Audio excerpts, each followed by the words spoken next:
충북 오늘은 월요일 아침, 이번에는 시청자 여러분들이 궁금해하시는 사회적인 이슈를 법률적인 해석을 통해 새롭게 이해해보는 이슈 톡톡 시간입니다. 네, 박아롱 변호사 자리하셨습니다. 안녕하세요. 네, 안녕하세요. 오늘 어떤 주제로 이야기 나눠볼까요? 네, 지난 18일 제주 전 남편 살해 사건의 피고인 고유정에 대한 결심 공판이 예정되어 있다가 피고인 측의 요청으로 기일이 속행되었는데요. 다음 날 의붓아들 사망 사건의 공판 준비 기일에서 두 사건을 병합해 재판을 진행하기로 했습니다. 고유정은 전 남편 살해 혐의에 대해서는 우발적 살인임으로 선처를 해달라는 주장을, 의붓아들 살해에 대해서는 혐의를 부인하고 있는데요.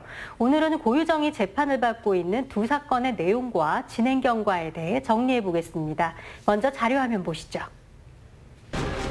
고유정 씨는 6살 된 의붓아들의 몸을 강하게 눌러 질식시켜 살해한 혐의, 전 남편을 흉기로 찔러 살해한 뒤 시신을 훼손하고 버린 혐의로 세간을 떠들썩하게 했는데요.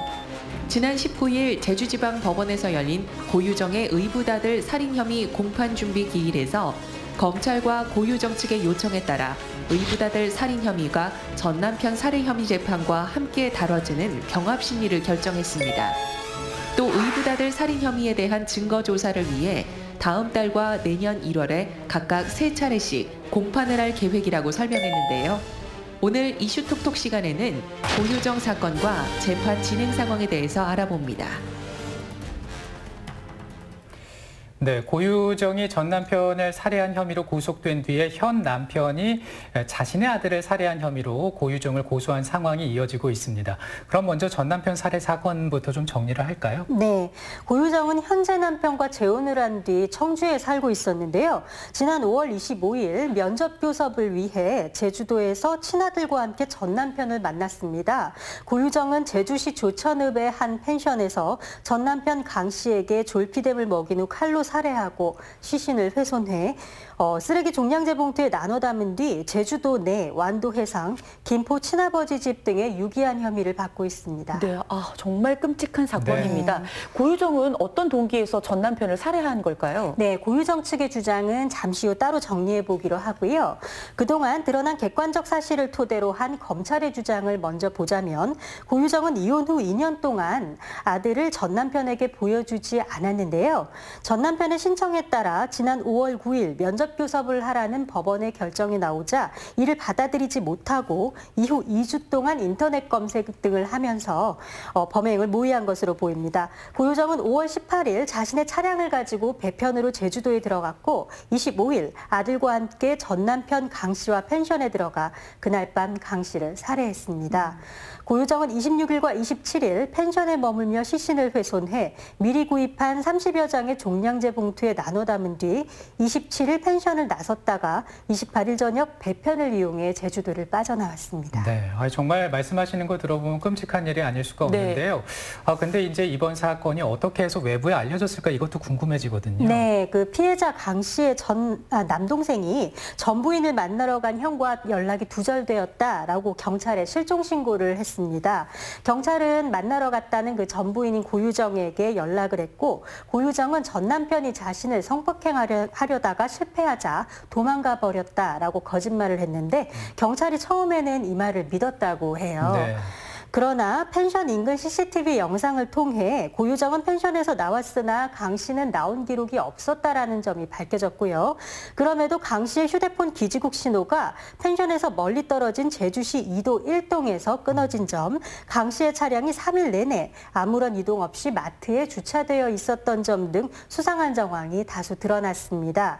이에 경찰은 단순 실종이 아니라고 판단해 사건을 형사과로 넘긴 뒤 해당 펜션을 수색했습니다. 그런데 이 펜션에서 이제 전 남편 강 씨의 혈흔이 발견이 되면서 고유정 씨가 피해자로 특정이 된 거죠? 네, 그렇습니다. 경찰은 루미놀 검사를 통해 강 씨의 것으로 보이는 혈흔을 찾아냈습니다. 혈흔은 펜션 욕실 바닥과 거실, 부엌과 침실 천장 등 실내 이곳저곳에서 상당량이 발견되었다고 해요. 이 혈흔이 강 씨의 것으로 분명히 확인되자 경찰은 5월 31일 청주의 고유정의 자택 등을 압수수색했고 고유정의 차량에서 범행 범행도구로 추정되는 흉기를 발견했습니다. 경찰은 고유정을 긴급 체포했고 6월 4일 구속영장이 발부되었습니다. 네. 피해자인 전 남편의 시신이 지금도 발견되지 않은 상태이기 때문에 네. 시신 없는 살인사건 재판이 이루어지고 있다고요?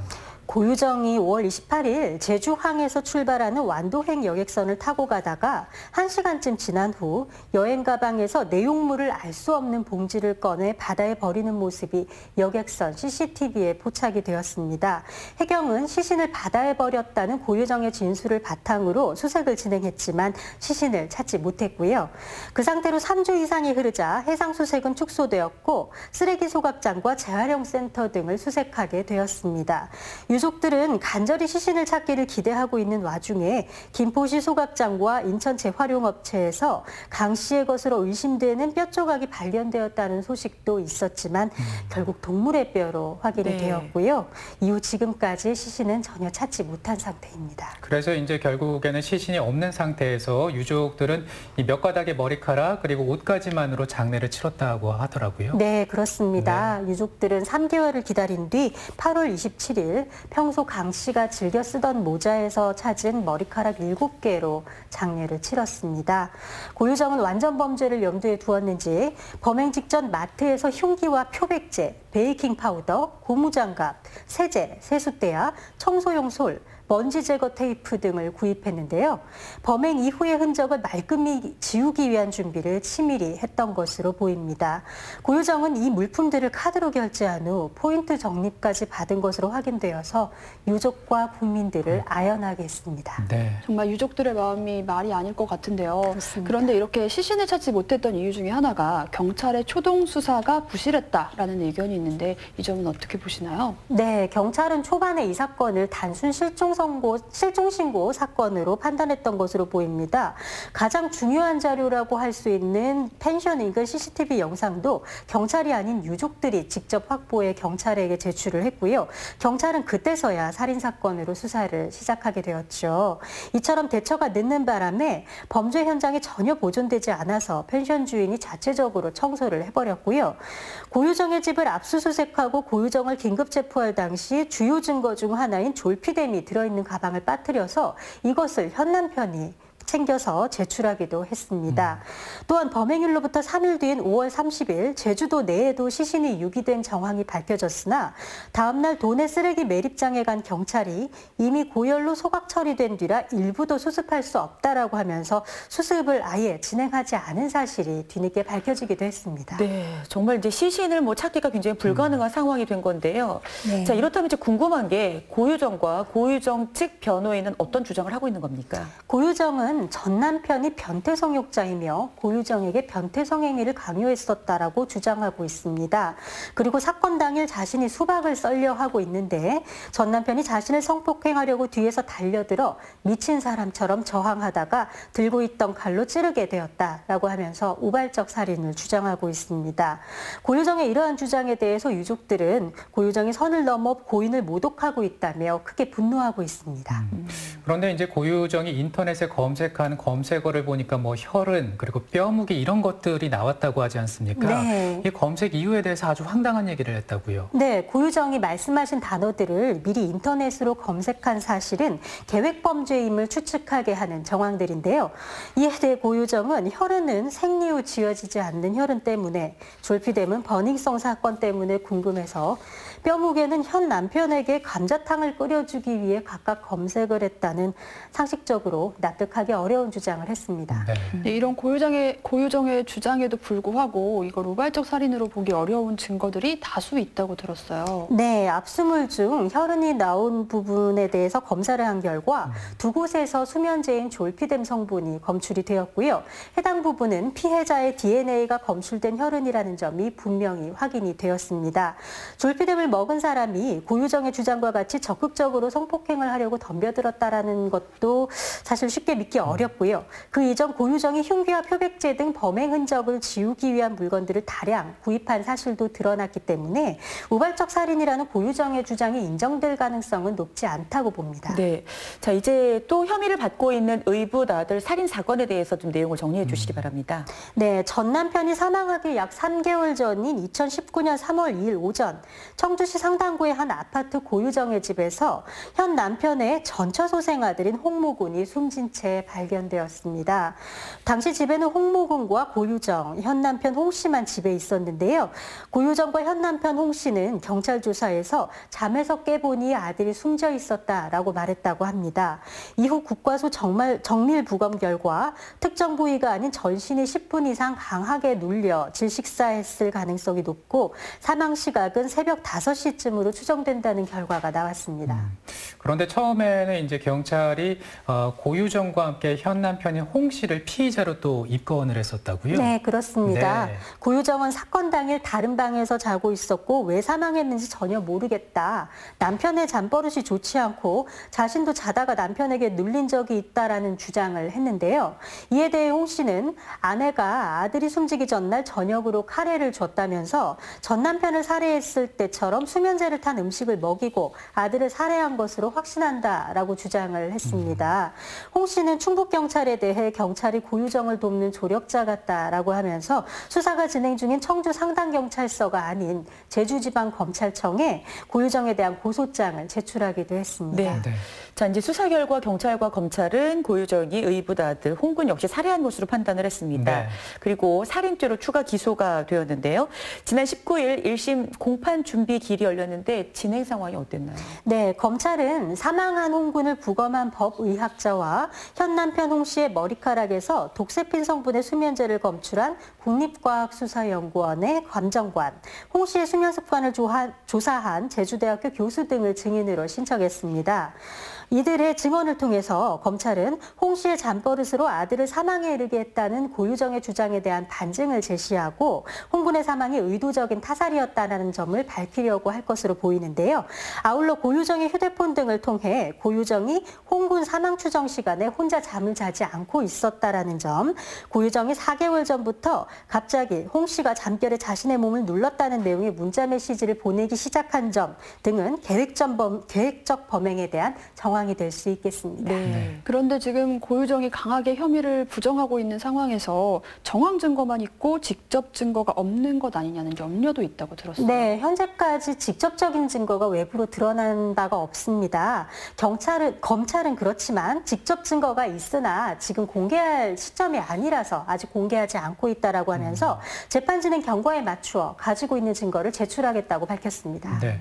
그리고 또 이제 궁금한 것이 전 남편 살해 사건과 의붓 아들 사망 사건, 이것을 이제 병합을 할지 나눠서 재판을 할지 의견이 좀 나뉘고 있는 상황이었는데 결국 재판부가 병합을 하기로 했죠. 네, 전 남편 살해 사건의 경우 당초 지난 18일 결심할 예정이었지만 피고인 측의 요청으로 속행이 되었고요.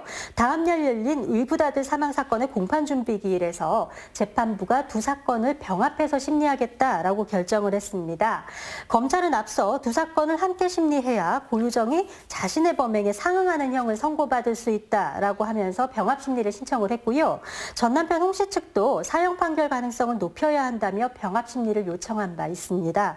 이에 반해 전 남편 강 씨의 유족들은 새로운 사건의 심리가 끝날 때까지 선고를 기다리도록 하는 것은 유족들에게 지나치게 가혹한 일이다라고 하면서 병합을 반대했었지만 재판부가 19일 병합을 결정하면서 내년 2월로 예정된 법관 인사 전에 지금의 재판부가 판단을 내리겠다라고 하고 1주 내지 1.5주에 한 번씩 기일을 열어 신속하게 마무리하겠다라고 해서 유족들의 염려를 덜어주었습니다. 네, 그 사형이 선고될 가능성까지 거론이 되고 있다고 하는데요. 끝으로 재판이 어떻게 될 것으로 전망되는지 좀 말씀 부탁드리겠습니다. 네, 앞서 말씀드린 것처럼 전 남편 사건의 경우에 여러 증거가 계획 범죄임을 가리키고 있기 때문에 우발적 살인이라는 고유정의 주장이 받아들여질 가능성은 높지 않은 것으로 봅니다.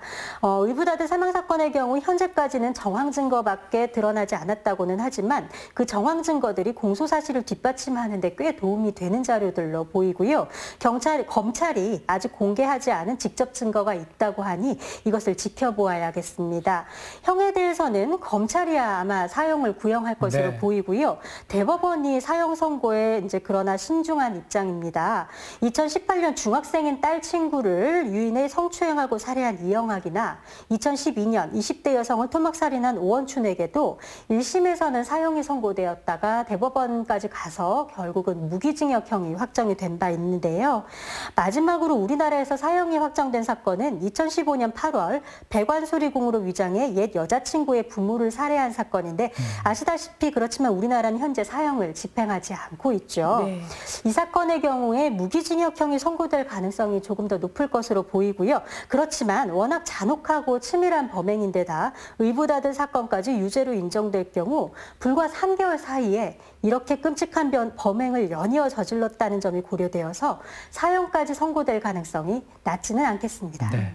어찌됐든 충격적인 고유정 사건인데요. 이제 또 재판이 남아 있으니까 재판을 통해서 진상이 규명이 돼서요. 유족들의 슬픔이 조금이나마 덜어질 수 있기를 바랍니다. 네, 이슈 톡톡 오늘 고유정 사건의 진행 상황과 전망에 대해서 이야기 나누어 보았습니다. 네. 박아롱 변호사와 함께하셨습니다. 고맙습니다. 네, 고맙습니다. 감사합니다. 최윤 리포터 고맙습니다. 네, 수고하셨습니다. 월요일 우리 지역에 어떤 행사들이 있는지 알아보겠습니다.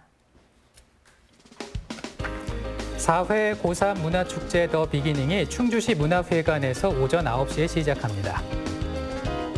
관내 고등학생과 함께하는 멘토 강연이 옥천 청산고등학교 강당에서 오후 4시 30분부터 진행됩니다. 매포 전통시장 창업지원사업 창업희망자를 모집하고 있습니다. 단양군 경제개발국 지역경제과에 12월 16일까지 접수하시면 됩니다.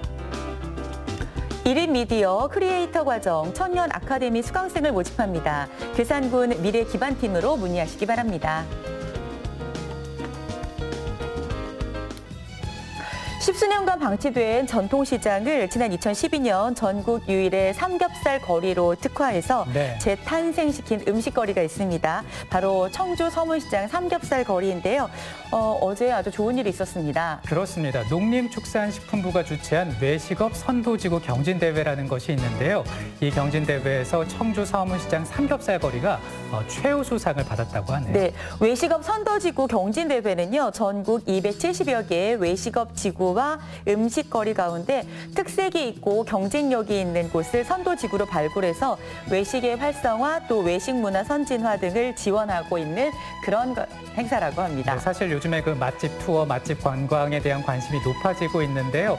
많은 분들이 이번 수상을 계기로 해서 더 많이 찾아주시길 기대를 해보겠습니다. 네, 정말 날씨가 추워지면 정말 삼겹살같이 기름기 좀 있고 고소한 음식이 먹고 싶어지는데요. 오늘 서문시장의 삼겹살 거리 한번 가보셔도 괜찮겠네요. 저희 여기서 인사드리겠습니다. 여러분, 내일 뵙겠습니다. 고맙습니다. 고맙습니다.